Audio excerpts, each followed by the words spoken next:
अब यहाँ पर देखो पत्ती के प्रकार को पढ़ने की कोशिश कर रहे हैं। तो पत्ती के प्रकार में मैंने आपको क्या बताया कि अगर हम साइड के द्वारा समझने की इसको कोशिश करें, ठीक, तो यहाँ पर जो पत्तियां होती हैं बेटा देखो, कुछ क्या होंगी किनारे से एकदम सरल होती है, उसको हम क्या बोलेंगे, सरल पत्ती। समझ में आ रहा है ना।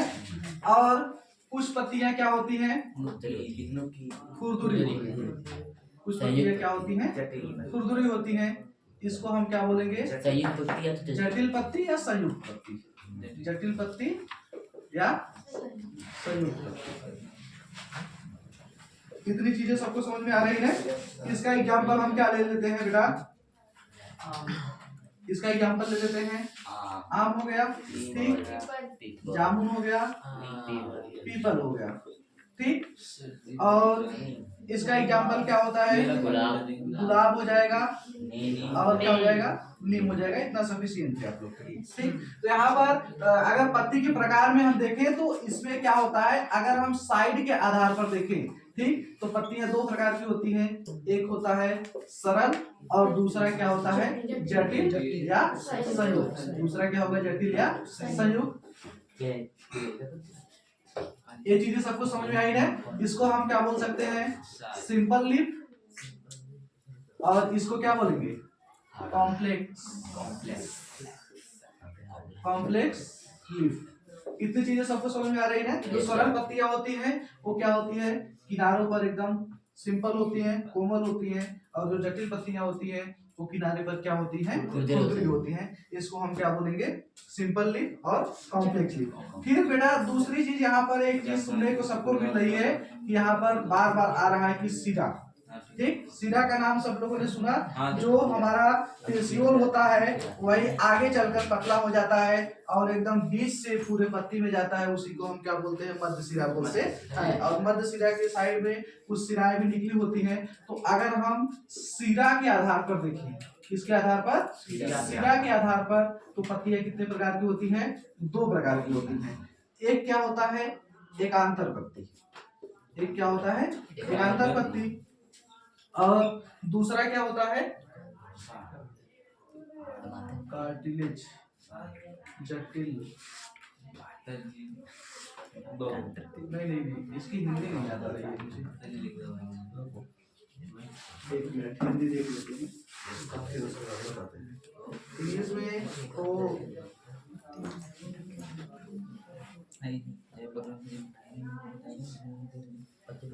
जालिका वर्ग, और दूसरी क्या होती है, जालिका वर्ग, ठीक। दूसरी पत्ती क्या होगी, जालिका वर्ग। आप लोग थोड़ा सा कोशिश करिए, जो हिंदी हमें नहीं आती आप लोग बताया करिए, ठीक, तो आगे से पढ़ के आया करिए, ठीक। तो एकांतर पत्तियों में हम क्या देखते हैं, जैसे देखो अगर ये पत्ती हो गई, ठीक, ऐसा हम बना लेते हैं, ये पत्ती है, ठीक। इसमें जो सिराएं हैं एसिमेट्रिकल फॉर्म में अगर होती हैं, ठीक, तो उसको हम क्या बोलते हैं, एकांतर पत्ती।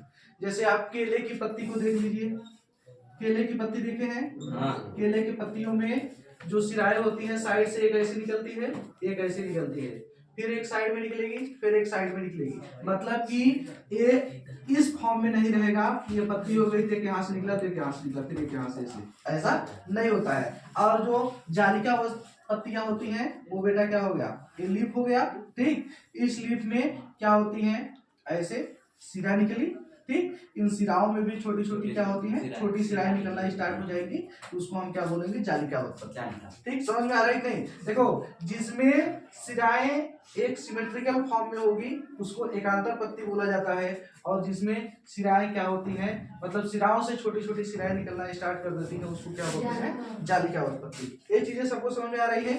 इसका एग्जाम्पल देख लो, केला होता है, अगर धान के पेड़ की बात करें तो उसकी पत्ती, धान के पेड़ की क्या पत्ती, ठीक, गेहूं के पेड़ की पत्ती, ठीक। अब बेटा आप लोगों ने एक चीज सुना होगा, एक बीजपत्री और द्विबीजपत्री। कितने लोगों ने सुना है, एक बीजपत्री और द्विबीजपत्री? लगभग सब लोगों ने सुना है, ठीक। एक बीजपत्री का मतलब क्या हो जाएगा कि जिसमें जिसको मतलब अगर फोड़ दिया जाए बीज को तो उसमें उसको दो भागों में डिवाइड ना कर सके। ठीक, जैसे हमारा गेहूं हो गया तो गेहूं को हम दो भागों में बांट सकते हैं क्या? नहीं बांट सकते, तो उसको क्या बोलेंगे? एक बीजपत्री। अगर उसके बाद देखो जो केले का बीज होता है, ठीक, क्या होता है? केले का बीज, उसको भी दो, हाँ, केला का ब्लैक कलर का बीज होता है, ठीक, उसको भी क्या दो भागों में डिवाइड नहीं कर सकते। अगर चावल को मान लिया जाए, ठीक, तो चावल को हम दो भागों में डिवाइड कर सकते हैं? नहीं कर सकते हैं। तो उसको देखो, ऐसे पौधे जो एक बीजपत्री होते हैं उनमें हमेशा एकांतर पत्ती पाई जाती है। समझ में आ रहा है? ऐसे पौधे जो एक बीजपत्री होते हैं उनमें केवल और केवल एकांतर पत्तियां पाई जाती हैं। ये चीजें समझ में आई कि नहीं है? और जालिकावत पत्तियां किसमें पाई जाती हैं? जो क्या होते हैं? द्विबीजपत्री। जैसे चना हो गया, मटर हो गया, सरसों हो गया। सरसों में भी दो भाग होते हैं भाई, थोड़ा खोल के देखो उसको। ठीक, चना मटर सरसों हो गया। अगर हम जामुन की बात करते हैं, ठीक, आम की बात करते हैं, क्योंकि आम को अगर फोड़ा जाए तो उसमें दो बीज निकलते हैं कि नहीं निकलते हैं? बस करो।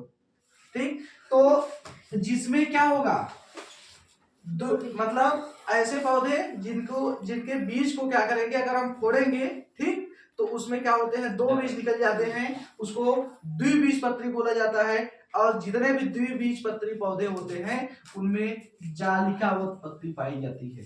कितने लोगों को हर चीजें क्लियर है? बताओ। जितने भी द्विबीजपत्री पौधे होंगे उनमें जालिकावत पत्तियां पाई जाती हैं, और जितने भी एक बीजपत्री पौधे होते हैं उसमें क्या होता है? उसको क्या बोलेंगे? एकांतर पत्ती। अब सब लोगों ने नागफनी का नाम सुना है, ठीक? नागफनी में कुछ कांटे जैसी संरचनाएं पाई जाती हैं, पाई जाती है कि नहीं पाई जाती? अब वो क्या होती है? रूपांतरण सुने हो किसी चीज का? रूपांतरण मतलब समझ रहे हो कि किसी एक नए चीज का बन जाना। ठीक, अगर मान लो आपके अंदर कुछ ऐसे चेंजेज आ जाते हैं, या कुछ मतलब हमारी ह्यूमन बीइंग में कुछ ऐसे चेंजेज आते हैं जिसको अंगूठे के बगल में भी एक अंगुली पाई जाती है किसी को। अगर 100 में से रेयर कंडीशन 1000 में से एक लोगों को पाई जाती है, लेकिन पाई जाती है कि नहीं पाई जाती है? ठीक, उसी तरह से बेटा देखो, यहाँ पर हम क्या कर रहे हैं? प्लांट की बात कर रहे हैं। किसकी बात कर रहे हैं? प्लांट की। अब यहाँ पर क्या पढ़ते हैं? पत्ती के रूपांतरित भाग। पत्ती के क्या पढ़ेंगे? रूपांतरित भाग। रूपांतरित मतलब जो अलग से, अगर किसी चीज में अलग से ग्रोथ हो जाएगा तो उसी को हम क्या बोलेंगे? उसका क्या हो गया? रूपांतरण हो गया।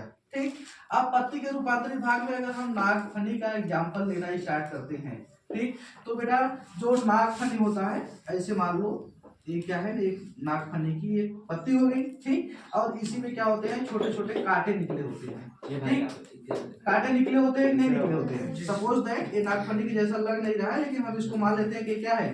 नागफनी है। अब इस नागफनी में क्या होते हैं? छोटे छोटे कांटे निकले होते हैं, और ये जो कांटे होते हैं बेटा, यही क्या होते हैं? पत्ती का रूपांतरित भाग होता है। सबको समझ में आ रहा है? ये कांटे क्या होते हैं? पत्ती का रूपांतरित भाग होता है। क्योंकि देखो जो नागफनी होती है वो हमेशा कहाँ पर पाई जाती है? मरुस्थल में पाई जाती है। मरुस्थल किसे बोलते हैं? ऐसे जगह जहाँ पर पानी का अभाव होता है उसको क्या बोला जाता है? मरुस्थल बोला जाता है। जैसे रेगिस्तान को देख लिया जाए, वहां पर पानी की कमी है तो नागफनी बहुत ज्यादा उगती है। ठीक, ऐसे जंगल को देख लिया जाए जहां पर पौधे कम होते हैं, वहां पर नागफनी पाए जाने के चांस क्या होते हैं? बहुत अधिक होते हैं। क्योंकि देखो पौधे अगर होंगे तो जल को अवशोषित करेंगे, जल अवशोषित करेंगे, वाष्प बनकर उड़ेगा तो फटाक से बारिश होगी कि नहीं होगी? लेकिन अगर पौधे कम हो जाएंगे तो जल का अवशोषण, मतलब जो अर्थ से जल का अवशोषण हो रहा है वो नहीं होगा। अब जब जल का अवशोषण नहीं हो रहा है तो बारिश होने के चांस क्या होते हैं? कम होते हैं। इसीलिए बोला जाता है ना कि पेड़ को लगाओ ना। सरकार हर जगह पर पेड़ लगा रही है, तो क्यों लगा रही है?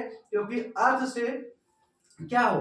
पानी अवशोषित हो और बारिश हो। अर्थ से क्या हो, पानी अवशोषित हो, बारिश हो। जितने भी बेटा जंगली एरिया होते हैं जहाँ पर पेड़ पौधे बहुत अधिक मात्रा में पाए जाते हैं वहां पर बारिश भी बहुत अधिक होती है, ठीक। और जहाँ पर पेड़ पौधे कम मात्रा में पाए जाते हैं वहां पर बारिश क्या होगी, कम होगी। तो यहाँ पर हम नागफनी की बात कर रहे हैं, तो नागफनी क्या होता है, मरुस्थल में पाया जाता है क्योंकि वहां पर पानी की कमी होती है, ठीक। अब जब जहां पर पानी की कमी होती है या ऐसे स्थान जहां पर पानी की कमी होगी तो नागफनी क्या करता है, पानी को सक करेगा, मतलब पानी को नीचे से क्या करेगा, जो अर्थ है उससे खींचेगा। अब जब वो पानी को खींच रहा है, ठीक, तो पानी को खींचेगा तो ये जो नागफनी के कांटे होते हैं, ये नागफनी के कांटे क्या करते हैं, इस पानी को वाष्प बनकर उड़ने नहीं देते हैं। इस पानी क्या करेंगे, वाष्प बनकर उड़ने नहीं देते हैं, क्योंकि उस वहां पर पहले से ही पानी की कमी है और वाष्प बनकर उड़ जाएगा तो यहाँ पर क्या होगा, फोटोसिंथेसिस की जो प्रोसेस होती है वो अच्छे से कंप्लीट नहीं हो पाएगी। तो नागफनी में कांटों का क्या यूज होता है, ये समझ में आया, ठीक। कांटे बनते कैसे हैं, और रूपांतरित भाग है, जब पानी बराबर मात्रा में नहीं मिलता है तो पत्तियां क्या होती है, अच्छे से ग्रोथ नहीं कर पाती हैं, तो वही पत्तियां क्या हो जाती हैं, कांटे बन जाती हैं, समझ रहे हैं ना।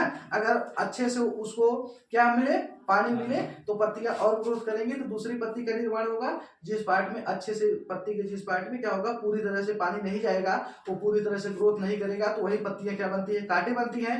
और ये कांटे क्या करती हैं, वाष्पोत्सर्जन की क्रिया को क्या करती हैं, रोक देती है कि पानी जो है मतलब वाष्प बनकर वायुमंडल में ना उड़े। समझ में आ रहा है कि नहीं, पानी यहाँ पर वाष्प बनकर वायुमंडल में ना उड़े। अब इसके साथ क्या होता है कि जहां पर बेटा पानी की कमी होगी, ठीक, जब पानी की कमी होगी तो पौधे जो नाइट्रोजन गैस लेते हैं, ठीक, वो कहाँ से लेते हैं, मिट्टी से लेते हैं। नाइट्रोजन कहाँ से लेते हैं, मिट्टी से लेते हैं। अब जब ये क्या होते हैं, नाइट्रोजन को मिट्टी से सही मात्रा में या बराबर मात्रा में ना ले पाए, पौधे क्या हो, अगर सही मात्रा में या नागफनी क्या कर रही है, मिट्टी से नाइट्रोजन को जितना उसको नाइट्रोजन चाहिए उतना नाइट्रोजन नहीं ले पा रही है, इसलिए ये क्या होती है, कीटभक्षी होते हैं। इसलिए क्या होते हैं, कीटभक्षी होते हैं। मतलब अगर नागफनी के संपर्क में कोई छोटा सा कीट आ गया तो वो क्या उसको क्या करेगा, निगल जाएगा, यानी कि उसको क्या होगा, खा लेगा। और बेटा ये जो कीट होता है इसकी बाहरी लेयर जो होती है या इसकी जो बॉडी होती है ये प्रोटीन से बनी होती है, और प्रोटीन में भरपूर मात्रा में क्या होता है, नाइट्रोजन पाया जाता है। इसमें क्या होगा, भरपूर मात्रा में नाइट्रोजन पाया जाता है। अब जब भरपूर मात्रा में नाइट्रोजन पाएगा तो अपना मतलब पेट भर लेगा, भरेगा कि नहीं भरेगा। तो ये चीजें सबको समझ में आई कि पत्ती के रूपांतरित भाग, उसमें हम नागफनी का एग्जाम्पल लिए। नागफनी में जो कांटे होते हैं बेटा वो क्या होते हैं, पत्ती के रूपांतरित भाग होते हैं, क्योंकि इसमें क्या होता है, जल अच्छी तरह से पूरे मतलब लीफ की सरफेस पे नहीं पहुंच पाता है, तो वहां पर क्या होता है, जो पत्तियों का ग्रोथ नहीं हो पाता है तो पत्तियां क्या होती हैं, कांटों में परिवर्तित हो जाती हैं। और वो कांटे क्या करते हैं, एक वाष्पोत्सर्जन की क्रिया को कम कर देते हैं, और पत्ते मतलब जो नागफनी का पौधा होता है वो मिट्टी से नाइट्रोजन को पूरी तरह से अवशोषित नहीं कर पाता है, इसलिए पौधे क्या बन जाते हैं, कीटभक्षी बन जाते हैं। जैसे इसके संपर्क में कोई कीट आता है तो उस कीट को क्या करते हैं, खा लेते हैं। और जो कीट होता है उसमें प्रोटीन भरपूर मात्रा में पाया जाता है, और प्रोटीन में क्या होता है, नाइट्रोजन भी पाया जाता है। इस तरह से ये अपना क्या करते हैं, भरण पोषण करते हैं। इतनी चीजें सबको समझ में आई, उसको बंद कर दो, लिखना स्टार्ट करो।